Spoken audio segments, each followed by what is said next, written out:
ఒక్కటే గుర్తుపెట్టుకో నా సోదర సోదరి, నేను ఎవరైనా సరే ఎంత అవమానిస్తారో వాళ్ళని ఏమనుకో, నేను అవమానించని వాళ్ళని ఏమనుకో, నువ్వు ఎదిగి చూపించు, నీ గొప్పతనంతో నువ్వు మెట్లెక్కి చూపించు, నీ గొప్పతనంతో శిఖరాగ్రానికి చేరి నిలబడు. వాళ్ళు ఇంకా నీకు అక్కడ అవమానిస్తూ కనబడతా ఉంటారు, అంతే, వాళ్ళు అక్కడే ఉంటారు, నువ్వు ఎక్కడికో పోతావు.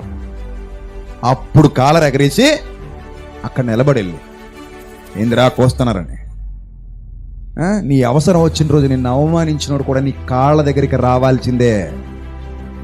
నీ అవసరం వచ్చిన రోజు నిన్ను అవమానించినోడు కూడా ఏం చేయాలి? నీ కాళ్ళ దగ్గరికి రావాలి.